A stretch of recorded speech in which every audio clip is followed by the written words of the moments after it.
नमो भगवते वासुदेवाय नमः। ओम नमो नारायणाय नमः। जय श्री कृष्ण, जय श्री कृष्ण, जय श्री कृष्ण।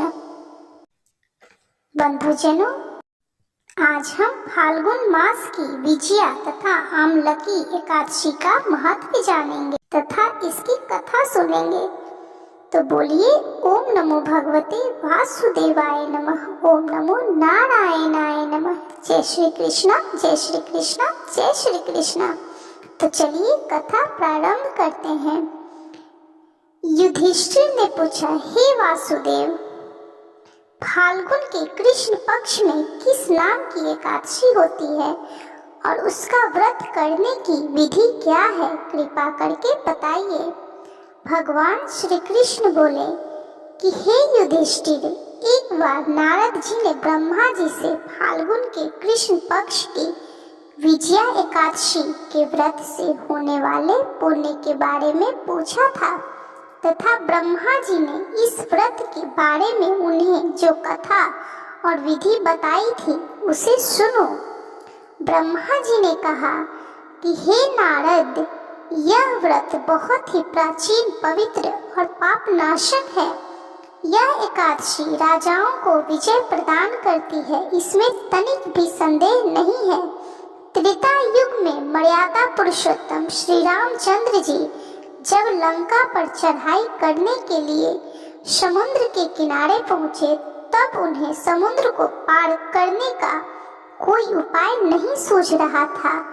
उन्होंने लक्ष्मण जी से पूछा, सुमित्रा नंदन, किस उपाय से इस समुद्र को पार किया जा सकता है?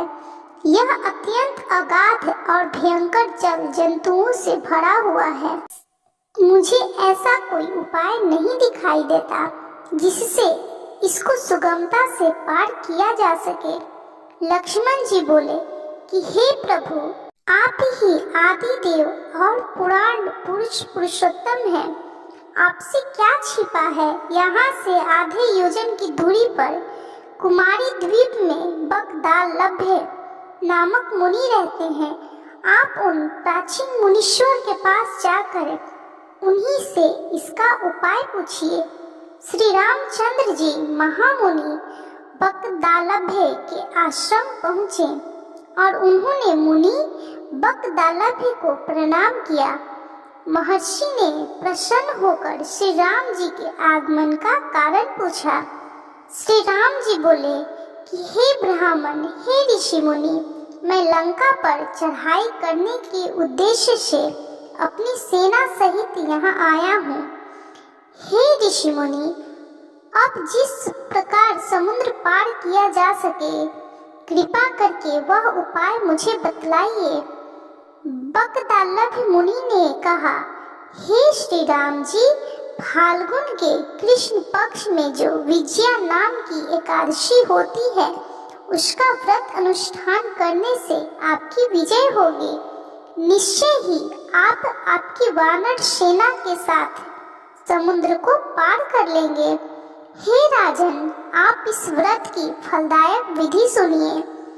दशमी के दिन सोने, चांदी, तांबे अथवा मिट्टी का एक कलश स्थापित कर उस कलश को जल से भरकर उसमें पल्लव डाल दें। उसके ऊपर भगवान नारायण श्री हरि विष्णु के सुवर्णमय विग्रह की स्थापना करें। फिर एकादशी के दिन प्रातः काल स्नान करें, कलश को पुनः स्थापित करें, माला, चंदन, सुपारी तथा नारियल आदि के द्वारा विशेष रूप से उसका पूजन करें। कलश के ऊपर सप्त धान्य और जौ रखें। गंध, धूप, दीप और भांति भांति के नैवेद्य से पूजन करें। कलश के सामने बैठकर उत्तम कथा वार्ता आदि के द्वारा सारा दिन व्यतीत करें और रात में भी वहाँ जागरण करें। अखंड व्रत की सिद्धि के लिए घी का अखंड दीपक जलाएं। फिर द्वादशी के दिन सूर्योदय होने पर उस कलश को किसी जलाशय के समीप, नदी, झरने, पोखरे के तट पर स्थापित करें और उसकी विधिवत पूजा करके देव प्रतिमा सहित उस कलश को वेद वेता ब्राह्मण के लिए दान कर दें। कलश के साथ ही और भी बड़े बड़े दान देने चाहिए। हे श्री राम, आप अपने सेनापतियों के साथ इस विधि से प्रयत्न पूर्वक विजया एकादशी का व्रत अनुष्ठान कीजिए, इससे आपकी विजय होगी।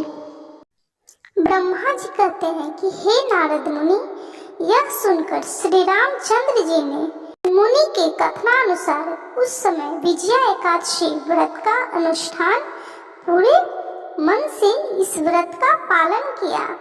उस व्रत के करने से श्री रामचंद्र जी विजयी हुए। उन्होंने संग्राम में रावण को मारा, लंका पर विजय पाई और सीता को प्राप्त किया। बेटा, जो मनुष्य इस विधि से व्रत करते हैं उन्हें लोक में विजय प्राप्त होती है और उनका परलोक भी अक्षय बना रहता है। भगवान श्री कृष्ण कहते हैं कि हे युधिष्ठिर, इस कारण विजया एकादशी का व्रत करना चाहिए। इस प्रसंग को पढ़ने और सुनने से मनुष्य को वाजपेयी यज्ञ का फल प्राप्त होता है। विष्णु भगवान का किसी भी रूप में पूजन मानव मात्र की समस्त मनोकामनाएं पूर्ण करता है। भगवान राम हालांकि स्वयं भगवान श्री हरि विष्णु के अवतार थे, अपितु अपनी लीलाओं के चलते प्राणियों का सन्मार्ग दिखाने के लिए उन्होंने विष्णु भगवान के निमित्त इस व्रत को किया। विजय की इच्छा रखने वाला कोई भी मनुष्य इस व्रत को करके अनंत फल का भागी बनता है। विजया एकादशी का व्रत प्राणी मात्र को हर क्षेत्र में विजय श्री प्रदान करता है। तो आपके मन में भी अगर कोई भी मनोकामना हो, कोई भी ऐसी इच्छा हो, तो आप भी इस कथा को, इस विजया एकादशी व्रत कथा का महत्व जरूर सुने। यदि आप इस व्रत को कर सकते हैं तो व्रत का अनुष्ठान भी पूरे मन से करें और विधिवत इस कथा को सुनकर पूरे मन से इस व्रत का पालन करें।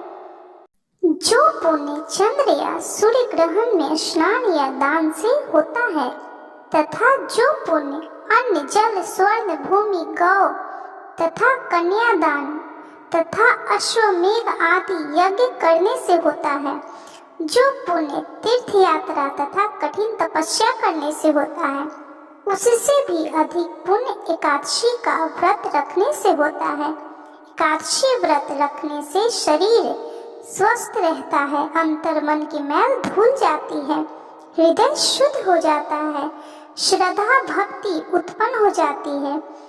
भगवान श्री हरि विष्णु को प्रसन्न करने का मुख्य साधन एकादशी व्रत ही है। तो बोलिए ओम नमो भगवते वासुदेवाय नमः, ओम नमो नारायणाय नमः। जय श्री कृष्णा, जय श्री कृष्णा, जय श्री कृष्णा। बंधुजनों, जितना हो सके इस कथा को शेयर कीजिए। यदि आपके द्वारा इस कथा का महात्म्य कोई और भी सुनेगा तो उसका पुण्य फल भी आपको जरूर प्राप्त होगा। यदि यह विजया एकादशी व्रत कथा आपको अच्छी लगी हो तो कमेंट जरूर करें और जितना हो सके इस वीडियो को शेयर कीजिए, लाइक कीजिए और चैनल को सब्सक्राइब करना बिल्कुल भी ना भूलें।